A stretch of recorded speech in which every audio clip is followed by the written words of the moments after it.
List जारी करने से सहमी डरी है भाजपा झामुमो।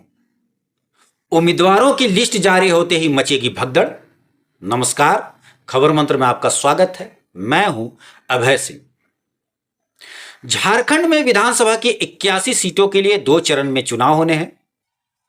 पहले चरण का नामांकन पत्र बिकना भी कल से शुरू हो गया है।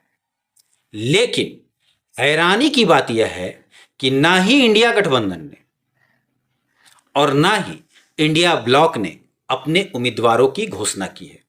हां, सीट शेयरिंग को लेकर एनडीए ने अपना पिक्चर क्लियर कर दिया है। भाजपा 68 सीटों पर, आजसू 10, जदयू 2 और लोजपा 1 सीट पर चुनाव लड़ेगी।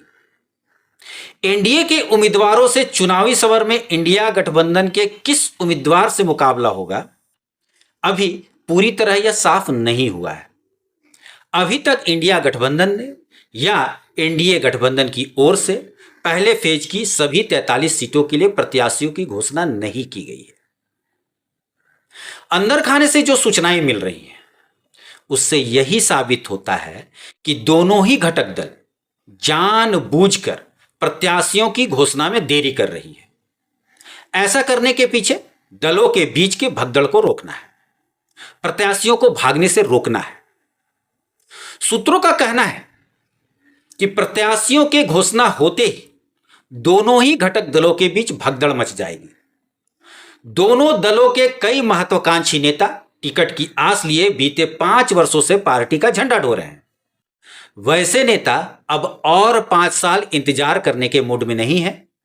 उनका कहना है कि एनडीए से टिकट नहीं मिलेगा तो वे इंडिया गठबंधन से टिकट ले लेंगे, और इंडिया गठबंधन वाले का कहना है कि अगर इंडिया गठबंधन ने टिकट नहीं दिया तो वे एनडीए से टिकट ले लेंगे। इधर राज्य की छोटी छोटी पार्टियों ने अपनी टीम की घोषणा कर दी है, अपने उम्मीदवारों की घोषणा कर दी है।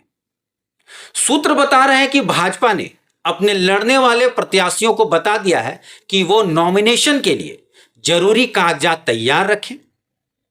नाम जारी होते ही नामांकन पर्चा खरीदकर नॉमिनेशन कर दिया जाएगा।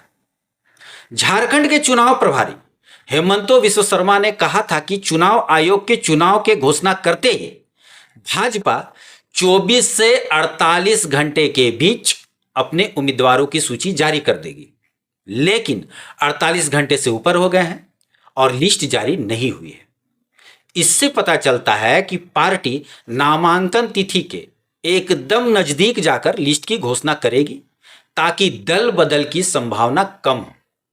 हालांकि यह नीति कितनी कारगर साबित होगी यह कहना मुश्किल है, क्योंकि आजकल के नेताओं में मोरल नाम की तो कोई चीज है नहीं।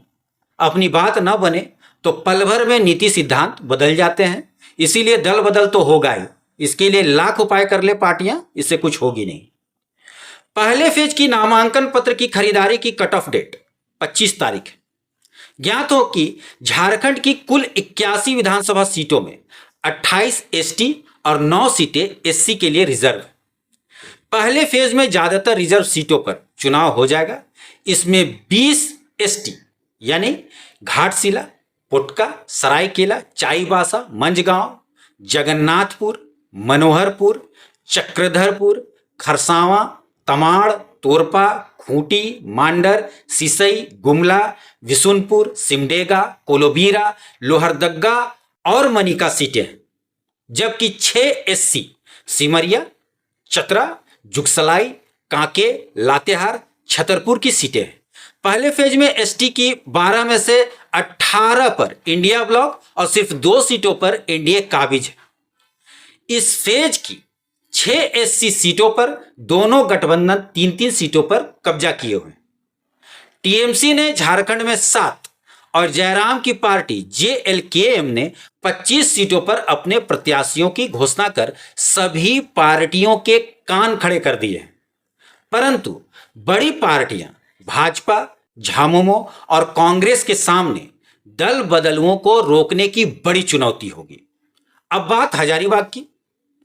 हजारीबाग के बरही विधानसभा से इंडिया ब्लॉक की तरफ से कांग्रेस के सिटिंग विधायक उमाशंकर अकेला और उनके बेटे दोनों अपनी ताकत लगा रहे हैं। दोनों में से किसी एक को टिकट मिलने की उम्मीद है, लेकिन उमाशंकर अकेला का टिकट फिक्स माना जा रहा है।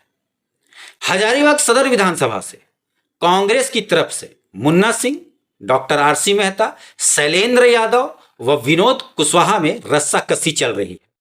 वहीं भाजपा से प्रदीप प्रसाद, हर्ष अजमेरा, श्रद्धानंद सिंह फ्रंट रनर माने जा रहे हैं। नामांकन शुरू है, लेकिन दिलचस्प बात यह है कि भगदड़ के डर से इंडी गठबंधन और एनडीए गठबंधन ने सूची को लेकर तस्वीरें साफ नहीं की है। लेकिन अब ज्यादा देर नहीं होगी, बस कुछ घंटे और।